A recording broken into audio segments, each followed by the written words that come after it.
தீபம் இயற்கை டிவி உறவுகளுக்கு வணக்கத்தை தெரிவித்துக் கொள்கிறோம். நமது நாடு கலாச்சாரம், பண்பாடு, பாரம்பரிய நிறைந்த நாடாகும்.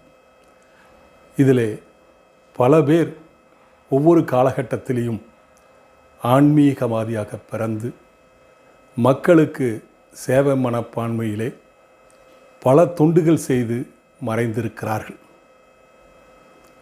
அப்படி நமது கொங்கு நாட்டிலே கோவை மாநகரத்திலே ஒண்டிபுதூருக்கு பக்கத்திலே காமாட்சிபுரி ஆதீனம் என்ற ஒரு ஆதீனத்தை நிறுவி பல ஆண்டுகளாக ஆன்மீக பணிகளை செவ்வனே செய்து வந்தவர் சக்த ஸ்ரீ சிவலிங்கேஸ்வர சுவாமிகள். அவர் கடந்த 12/3/2024 அன்று சிவலோக பதவியை அடைந்தார். அவர் முன்கூட்டியே தன் இறப்பை கணித்து வைத்திருப்பார் போல. ஏனென்றால் கடந்த 4 ஆண்டுகளுக்கு முன்பே அங்கு ஒரு சமாதியை உருவாக்கி வைத்திருக்கிறார். தனக்கு பின்னும் இந்த ஆதீனம் சிறப்பாக நடைபெற வேண்டும் என்று அவரது பள்ளியிலே படித்து சிறுவயதிலிருந்த மாணவனை உருவாக்கி சகல கலைகளையும் கற்றுக் கொடுத்து ஆன்மீகத்தையும் கற்றுக் கொடுத்து நன்றாக படிக்க வைத்து கல்வி அறிவிலே தேர்ச்சி பெற்று ஆனந்த பாரதி என்ற இருந்த ஒரு மாணவரை தற்போது 2வது ஆதீனமாக மடாதிபதியாக பஞ்சலிங்கேஸ்வரர் என்ற பெயர் வைத்து அவருக்கு பட்டமும் சூட்டியிருக்கிறார்கள். 2ஆம் பட்டமாக அங்கு பொறுப்பேற்றிருக்கிற காமாட்சிபுரி ஆதீனம் ஸ்ரீ பஞ்சலிங்கேஸ்வர சுவாமிகள் என்னை அவருக்கு நல்லதாக தெரிஞ்சிருக்குது. நான் அவருதான்னு நினைக்கல. சிறு வயதில் அவர் ஆனந்தன் பெயரில் அந்த நிகழ்வுகளெல்லாம் கூட வந்து செஞ்சிருக்காரு. அவரே சொன்னார். அவர் இன்றைக்கி முதல் முறையாக நம்ம தீபம் இயற்கை டிவிக்கு பேட்டி கொடுத்துருக்காரு. இதை நான் சொல்கிறத விட அவர் என்ன சொல்கிறாரு, அந்த திருக்கோயிலெல்லாம் பற்றி நம்ம தெரிஞ்சுக்கலாங்களா? ஏன்னா இந்த மாதிரி உண்மையாலுமே மக்களுக்காக சேவை செய்கிறவங்களையும் ஆன்மீகத்தில் இறங்கி மக்களை ஒழுங்குபடுத்துவர்களையும் நாம் கண்டிப்பாக தெரிந்து கொள்ள வேண்டும். ஆகவே வாருங்கள், அந்த பேட்டியை நாம் காண்போம். என்னாடுடைய சிவனே போற்றி, எந்நாட்டவர்க்கும் இறைவா போற்றி.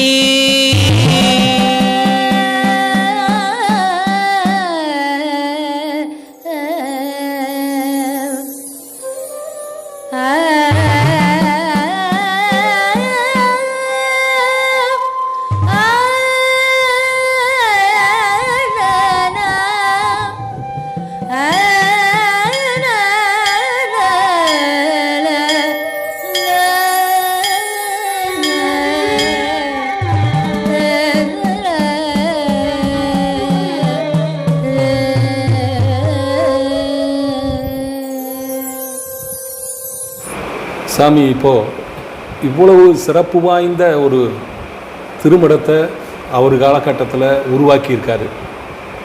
இந்த திருமடத்தை நிர்வகிக்கிற பொறுப்பும் அடுத்த திருமடத்தின் குருவாக நீங்கள் வந்திருக்கீங்க. உங்களை எப்படி தேர்ந்தெடுத்தாங்க சாமி? ஐயா, ஒரு 18 வருடங்களுக்கு முன்பு நான் ஆதீனத்திற்கு 12 வயதில் நான் வந்து பாடசாலையில் படிப்பது போல சிறுவரில்லம் சுவாமிகள் மூலம் இயங்கியது. அந்த சிறுவரில்லத்தில் படிப்பதற்காக வந்த மாணவன் நான் மட்டுமல்ல, என்னுடைய தம்பியும் இந்த சுவாமிகளிடத்தில் நம்முடைய ஆதித்தத்தால் பயின்றார். சரி, ஒவ்வொரு நிகழ்வாக நடக்கிறது. முதல் பட்டம், 2ஆம் பட்டம் போல் ஒவ்வொரு படிப்பு 7வது 8வது 9வது 10வது 12 அதை முடித்து கல்லூரி பிஎஸ்சி ஐடி முடிக்கிறோம். 2014ஆம் வருடம் கல்லூரி முடிக்கின்றோம். பாரதியார் யூனிவர்சிட்டியில் பிஎஸ்சி ஐடி முடித்ததும் ஒரு 10 வருடம் நம்முடைய ஆதீனத்துடைய பணிகள் செய்வதற்காக நவகிரக கோட்டையினுடைய மேலாளர் பொறுப்பை கொடுக்கின்றார் சுவாமிகள். அதனுடன் அங்குத்தாய் மாதவியினுடைய பொறுப்பையும் என்னிடத்தில் கொடுக்கின்றார்.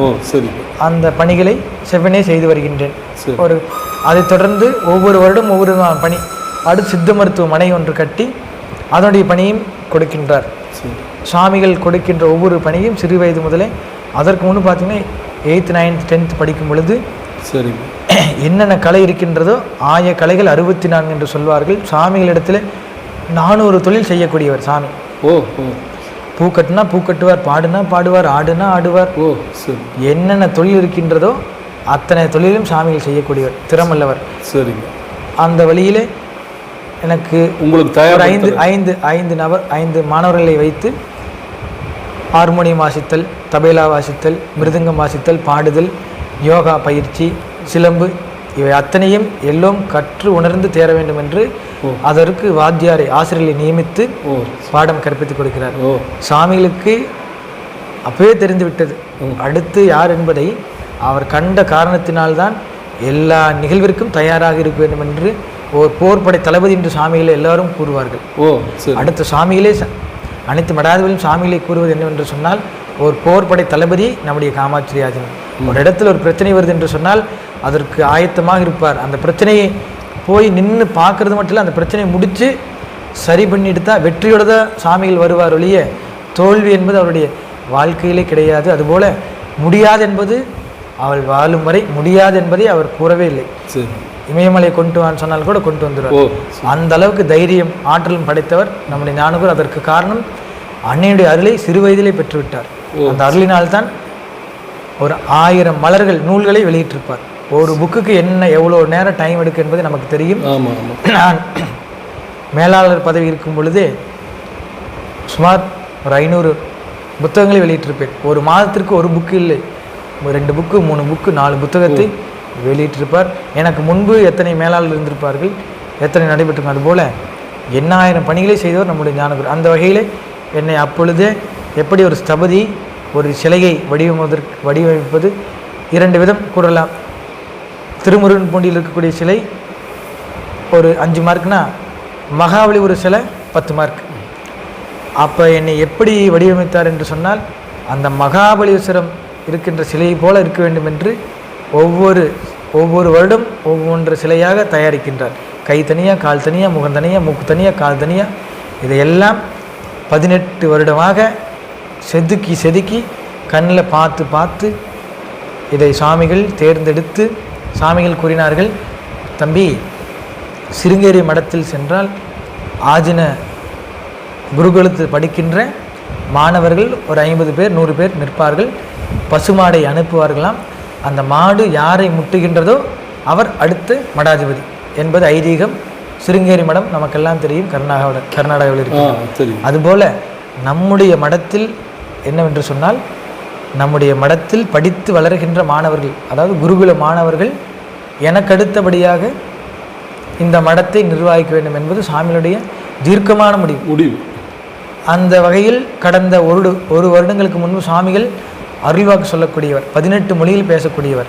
சரி, கொரோனா வர்றதை கூட சாமி 20 வருஷத்துக்கு முன்னே சொல்லிட்டாங்க. அடுத்த நாட்டில் என்ன நடக்கும் என்பது எல்லோரும் சுவாமிகள் சொல்வது என்ன சுவாமிகள் இப்படி இல்லாமல் சொல்கிற என்பது நம்மெல்லாம் கேள்விப்பட்டிருப்போம். அவங்க என்ன சொன்னாரோ அதெல்லாம் இப்போ கண்கூட நடந்து கொண்டிருக்கின்றது. இந்த உலகம் எப்போ அழியும் என்பதை கூட சாமிகள் சொல்லியிருக்கின்றார். அதை கேட்டு நம்முடைய கோயம்புத்தூர்லேருந்து ஐஜி கூட வந்து இது உண்மையா பொய்யா என்று பார்த்து அவரே கெஜெட்டில் எழுதிட்டு போயிருக்கிறார். இது மனிதனுக்கு மேலே ஒரு சக்தி இயங்குகிறது, இந்த மடத்திற்கு யாரும் எந்த விதமான தொந்தரவு செய்யக்கூடாது என்பதை 20 வருடங்களுக்கு முன்பே ராமானுஜர் என்பவர் இங்கே டிஐஜி இருந்திருக்கிறாங்க, அவங்க எழுதிட்டு போனதாக சாமிகள் சொல்லுவார்கள். அந்த வகையில் நம்முடைய சாமிகள் ஒவ்வொரு விதமாக செதுக்கி வைத்த ஒரு சிலையாக பார்த்திருக்கின்றார்கள். ஒவ்வொரு காலம் வரும் பொழுது அந்த நேரம் பொழுது சொல்வார்கள். அடுத்து இந்த கடந்த ஒரு வருட காலமாக அந்த சாமிகள் அருள் வாக்கை என்னிடத்தில் கொடுக்கிறார்கள். நான் கோவிலுக்குள்ளே செல்கின்றேன், சாமிகள் கோவிலுக்குள்ளே இருந்து வெளியே வருகிறார். அவர் கூறினார், என்னுடைய பெயர் ஆனந்த பாரதி. அந்த திருநாமத்தை கூட சாமிகள் தான் வைத்தார். ஆனந்த பாரதி என்று அழைக்கும் பொழுது என்னுடைய பெயர் பறந்து விரிந்த உலகங்களில் எல்லா இடங்களிலும் பரவியதற்கு காரணம் அவருடைய பெயர். அவர் யாருக்கு எதை கொடுத்தாலும் அது நிறைவடைந்துவிடும். செல்லுங்கள் நடக்கும் என்று சொன்னால் நடந்துவிடும், வேண்டாம் என்று சொன்னால் அது கூடாது. அதற்கு காரணம் அவராக சொல்லவில்லை, அவருக்குள்ளே அன்னை இருந்து இயக்குகிறார். அந்நிலையில் ஒரு வருட காலமாக நான் செல்லும் பொழுது அந்த ஒரு வருட காலத்திலே உடல்நலம் சரியில்லை. அப்பொழுது சாமியில் கூறினார், பரவாயில்லை தம்பி, இப்போ நான் வெளியே வரவில்லை என்று சொன்னால் நீ உள்ளே செல்ல முடியாது, நீ உள்ளே செல்லாமல் இருந்திருந்தால் இந்த உலகத்திற்கு யார் என்று தெரியாமல் போய்விடும். என்னோடு இது மண்ணோடு மண்ணாகிவிடும். ஆனால் அன்னை விடவில்லை. நீ நினைத்து கொள்ளலாம் நீ எங்கேயோ இருந்து வந்தாய் என்று. இல்லை, உன்னை கூட்டி வந்தது அன்னை பராசக்தி. உன்னை இருக்க வைத்ததும் அன்னை பராசக்தி. உன்னை செயல்படுத்துவதும் அன்னை பராசக்தி. உன் கண்ணும் ஒளியுமாக இருப்பேன், உன் உள்ளம் உடம்புமாக இருப்பேன் என்று சுவாமிகள் பலமுறை என்னிடத்தில் கூறியிருக்கின்றார். அதுபோல கடைசி நாட்கள் செல்ல செல்ல அவர் சொல்கின்றார், என்னிடத்திலே கடைசியாக சிவராத்திரி என்று நீ சன்னியாசி ஆக வேண்டும் என்று இதையெல்லாம் முடிவு செய்து விட்டார். சுவாமிகள் செய்துவிட்டு அதற்குண்டான சாசனத்தை முன்கூட்டியே எழுதி வைத்து விட்டார். எழுதியே வைத்து விட்ட காரணத்தினாலே சொல்லவில்லை. மடாதிபதி 2 பேர்த்துக்கு தான் தெரியும். சுவாமிகளுடைய உறவினர் நம்முடைய சக்தி விநாயகர் அவர்கள் எனக்கும் 2 பேருக்கு மட்டும்தான் உயில் சாசனம் தெரியும், தவிர இது யாருக்கும் தெரியாது. மற்ற மடத்தில் தலைவர் சுப்பிரமணியம், செல்வராஜ், மந்திராஜ் போன்றவர்களுக்கு அடுத்து சாமிக்கு அடுத்து ஆனந்துங்கிறத எண்ணத்தை கொண்டு வந்தார்கள் தவிர இந்த உயில் சாசனமாகட்டும், அரங்காவலர் தலைவராகட்டும், இது போன்ற நிகழ்வுகள் எல்லாம் சுவாமிகள் கடந்த 6 மாதங்களுக்கு முன்பு 2 மாதங்களுக்கு முன்பே சுவாமிகள் சொல்லிவிட்டார்கள், செய்து விட்டார்கள். காலம் செல்ல செல்ல அவர் சொல்கிறார், நான் இருக்க மாட்டேன் தம்பி, அன்னை அழைக்கிறாள், நான் போக வேண்டும். நான் செய்த பணியை நான் 100 மடங்கு செய்திருக்கின்றேன், நீ 150 மடங்கு செய்வாய் என்பதையெல்லாம் அவர் தெல்ல தெளிவாக சொன்னார்கள். ஒவ்வொரு நேர காலங்களிலும் அவர் என்ன நினைத்தாரோ அதையெல்லாம் அப்படியே தெளிவுபட செய்தார்கள். தம்பி, இப்படியெல்லாம் நடக்கிறது, நீ நன்றாக பார்த்து கொள்ள வேண்டும், நீ தைரியமாக இருக்க வேண்டும், எதற்கும் நீ கண் கலங்கக்கூடாது மகனே.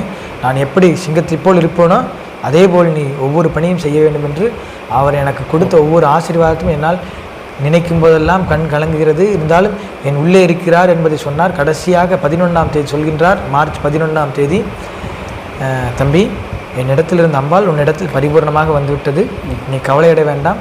நான் உனக்கு கொடுத்த சொத்து என்னவென்று சொன்னால், நம்முடைய ஆதினி சீடர்கள் எங்கெல்லாம் இருக்கிறார்களோ அவர்கள்தான் நம்முடைய சொத்து.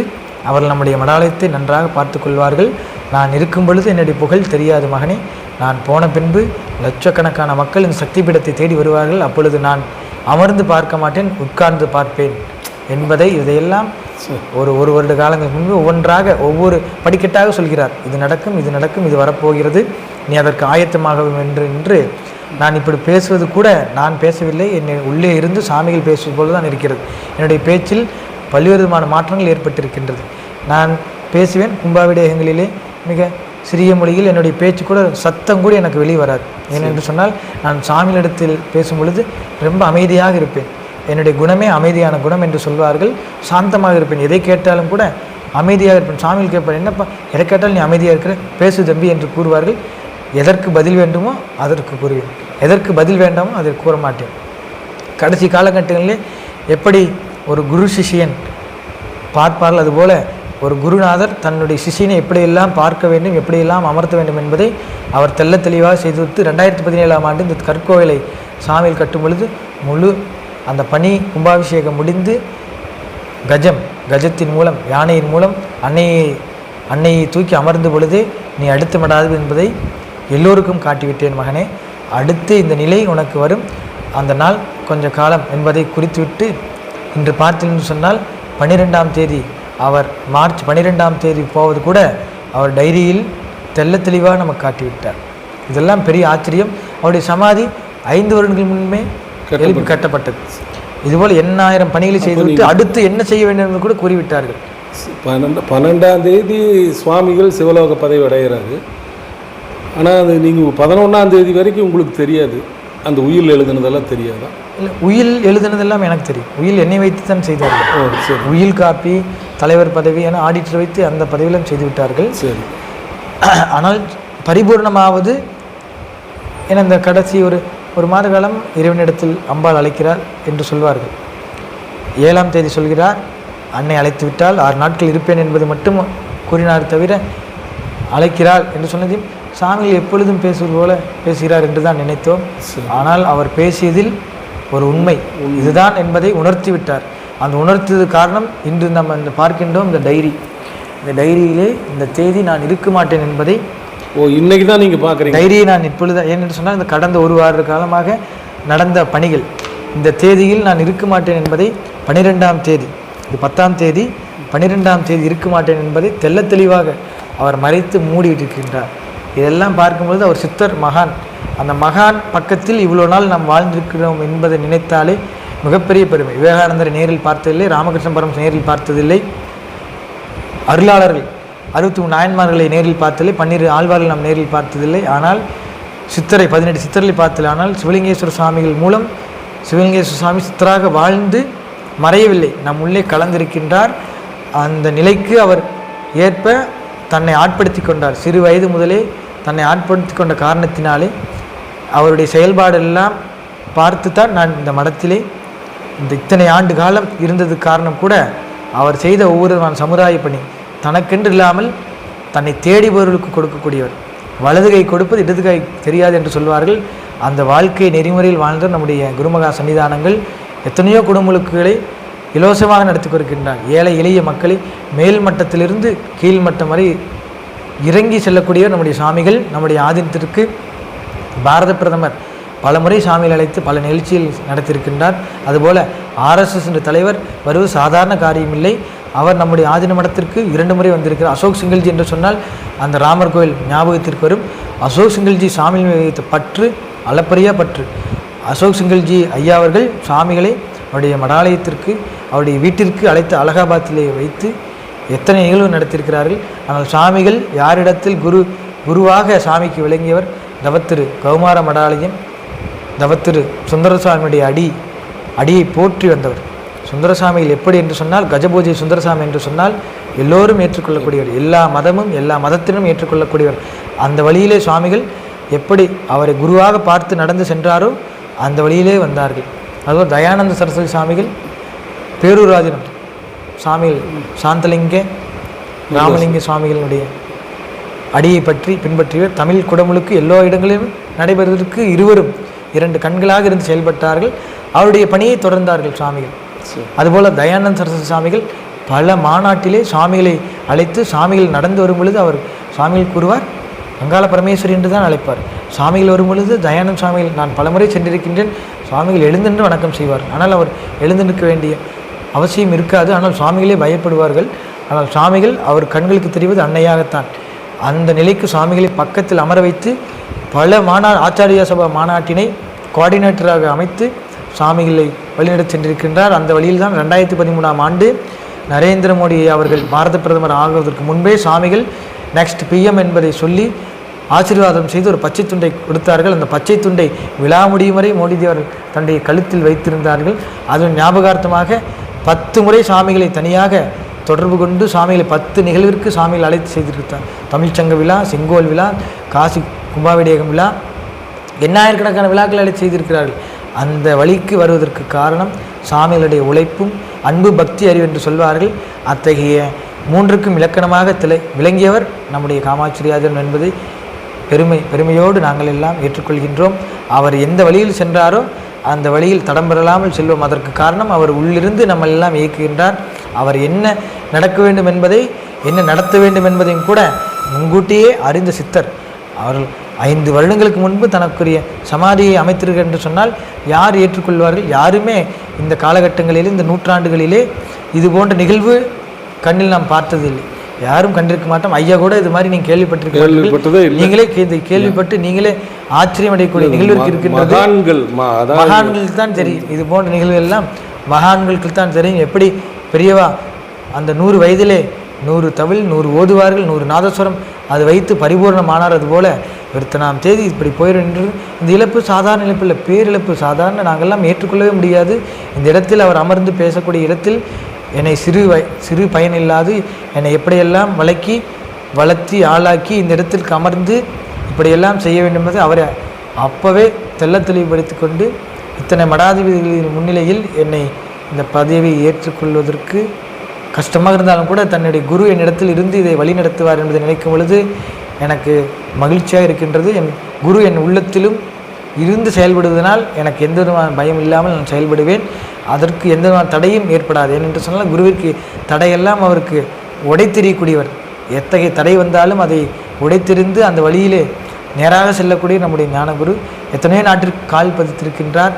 எல்லோ இடங்களிலும் சாமியை எப்படி விநாயகர் முருகனை வைத்து வழிபாடு செய்கின்றார்களோ அதுபோல் ஞானகுருவின் படத்தை வைத்து வழிபாடு செய்திருக்கிறார்கள். அவர் காலை எழுந்து அவர்கள் குளித்து அந்த பூஜை அறைக்கு சென்று சாமிகளை பார்த்தால் ஏதோ ஒன்று சொல்வார்கள் என்று தான் மலேசிய நாட்டிலிருந்தவரும் சொல்வார்கள், சிங்கப்பூர் நாட்டிலிருந்தவரும் சொல்வார்கள். நம்முடைய நாட்டில், தமிழ்நாட்டில் எத்தனையோ ஆதினச்சீடர்கள் இருந்து சாமியை போற்றுகிறார்கள். அந்த பணியை இந்த சிறிய வயதில் அடியேனுக்கு அவர் எப்படியெல்லாம் பார்த்து கொடுத்திருப்பார். அந்த வழியில் செல்வதற்கு சாமிகள் கல்லும் முள்ளும் இருந்த காலங்களிலே கட்டிடமாக்கப்பட்டு இந்த கட்டிடங்களின் மூலம் மக்களுடைய உள்ளப்பிணியும் உடல் பிணியும் போக்கியவர் நம்முடைய சாமிகள். 2 மஞ்சள் உப்பினாலே நோயை போக்கியவர் அன்னையினுடைய கருமருந்து. அன்னை அங்காள பரமேஸ்வரியை பக்கத்தில் நீங்கள் நின்று வழிபாடு செய்தால் போதும், அது கல்லாக தெரியாது, அன்னை பராசக்தியின் சுரூபமாக தெரியும்.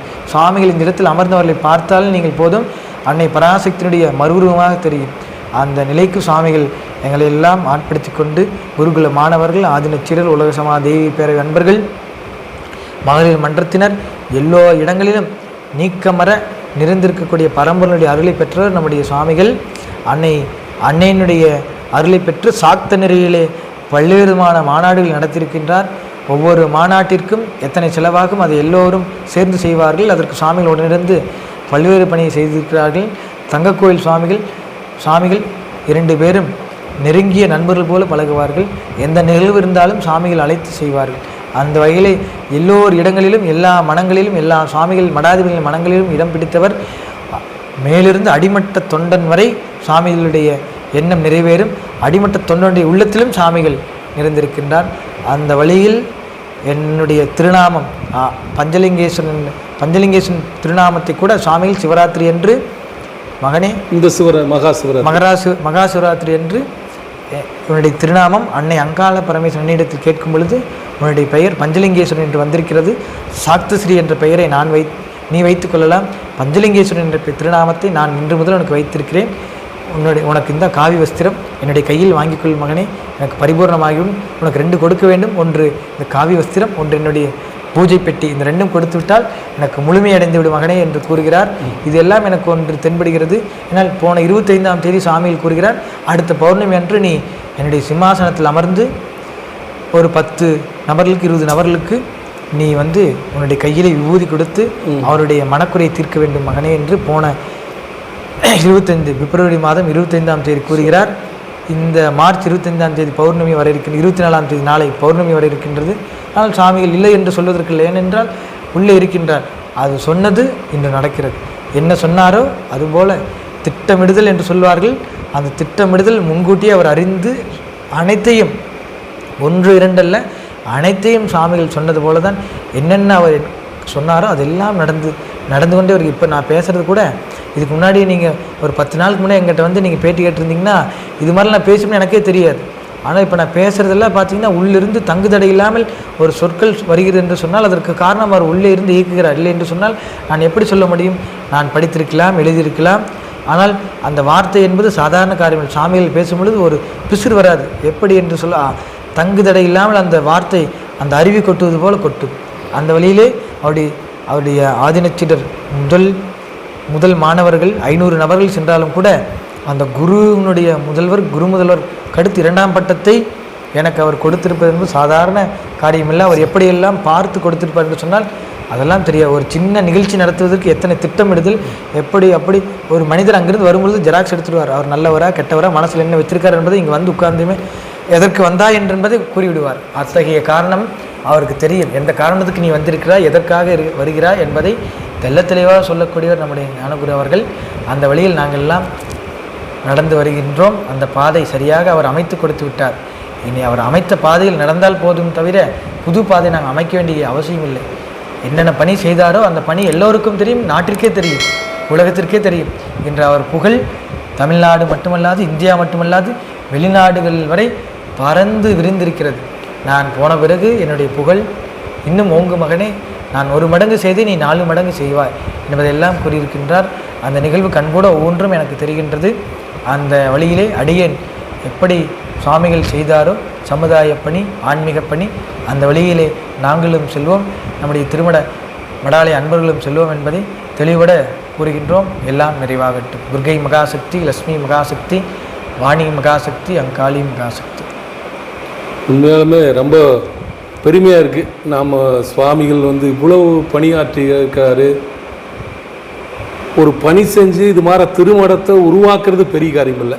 அந்த திருமடம் அவர் காலத்துக்கு அப்புறமும் சிறப்பாக செயல்படணுங்கிறதுக்கு அதுக்கு தகுதியான ஆளை அதுக்கு அடுத்த மடாதிபதியாக கை காட்டிட்டு அது இப்படி போகிறாரு. உண்மையாலுமே அவர் ஒரு மகான். அவருடைய ஆன்மா சாந்தி அடைய எங்கள் தர்ம பரிபாலன சபையின் சார்பாகவும் தீபம் இயற்கை டிவி சார்பாகவும் அவரை வணங்கி தொடர்ந்து இந்த சமுதாய பணியும் ஆன்மீக பணியும் பஞ்சலிங்கேஸ்வரர் சுவாமிகள் கைகளிலே நடைபெற என்று இறைவனை பிரார்த்திக்கிறோம். நன்றி, வணக்கம்.